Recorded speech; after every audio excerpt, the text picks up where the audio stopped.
el cafetazo. ¡Ay, la pinga! ¡Miren en lo que he caído! Estoy aquí, en este infierno ardiente, y ya no tengo que cuidar mis palabras. Así que prepárense, porque esto va a ser un desahogo como nunca antes. Voy a hablar porque al final lo único que tengo es la verdad, y hoy voy a revelar el verdadero rostro de mi revolución, esa que tanto cacareé y que en realidad no fue más que un espectáculo de fuegos artificiales. Así que tómenlo como una confesión desde el fondo de la condenación. Primero que nada, sabemos de cómo llegué al poder. ¿Saben ustedes cómo me fui de Cuba? Por una amnistía que Batista ofreció a los asaltantes del Moncada y el hospital. Un chiste, un montón de terroristas que regresaron al país de forma ilegal como si nada, como si tuviéramos un pase VIP para entrar y salir a placer. Pero no, eso no fue suficiente. Se aprovecharon de la desesperación de muchos sectores que, con la ilusión de derrocar a Batista, decidieron creer en mí. Un verdadero espectáculo de circo, si me preguntan. Y hablemos del Moncada. No se perdió nada. Fui yo el que le dije a la gente por dónde y cómo tenía que ir. Claro que no se perdió, pero cuando vi lo que se armó, di la orden al chofer de perderse. Y eso fue lo que hizo. Luego, cuando lo apretaron y agarraron a la pájara de mi hermana más chiquita, me entregué, cojones. Si no, ni de broma me quedo aquí, yo mismo me hubiera exiliado para México. Esa es la pura verdad. Pero ¿quién va a hablar de eso? Lo mismo pasó cuando llegó el momento de Girón. Llegué para la foto, pero seamos claros, a mí me daban miedo las bombas y los aviones. Eran tiempos peligrosos y no era para menos. Pero ya cuando todo pasó y vi que tenía el control, me hice el valiente, como siempre. Porque la verdad es que lo único que sabía hacer era jugar con el miedo de la gente. Y luego vino lo de Angola. ¿Negocio? Sí, señor, un negociazo. No era otra cosa que una tapadera para forrarme los bolsillos mientras el pueblo seguía pasando hambre. Manda a los cubanos a pelear en un país lejano a cambio de dinero y apoyo de la URSS. Pero eso no importaba, porque para mí era solo un juego de ajedrez. A la gente le vendí la idea de que estábamos ayudando a los hermanos africanos, mientras yo llenaba los bancos de dólares y los cubanos se morían de hambre en casa. Hablemos del ejército rebelde. ¿Quiénes eran? Mayormente delincuentes comunes que, asustados por la policía, se trepaban a la Sierra Maestra. Eran cobardes que escapaban de la ley como ratas huyendo de un barco a la deriva. Nadie los quería porque eran lo peor de la naturaleza humana en esa época. ¿A quién le importaba si no eran más que un grupo de desadaptados buscando refugio en las montañas? La candela brava estaba en el llano, allí estaba la policía, los cuarteles y los chivatos que te delataban por una caja de pollo. Todo se dio para que en medio de este desorden el ejército rebelde rindiera a Batista. Él huyó como un perro acorralado. Según el orden constitucional de la época, no existía una vía legal que justificara cómo un grupo de delincuentes y descarados terminó imponiéndose ante todos los demás sectores políticos y constitucionalistas del país.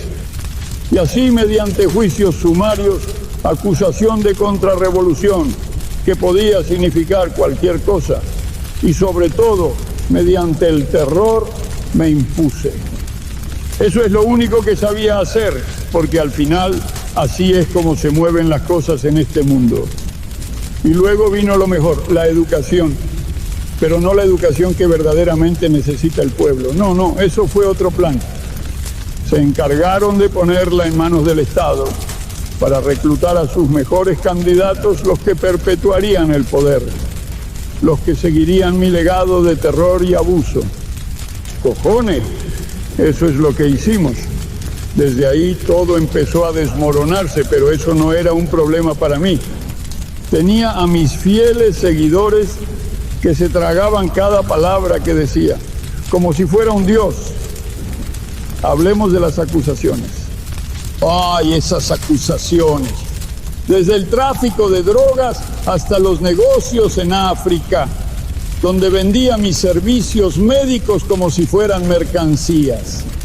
Descarados, la cúpula se llenó los bolsillos mientras el pueblo se moría de hambre y mientras tanto los presos políticos eran una cifra más en el conteo.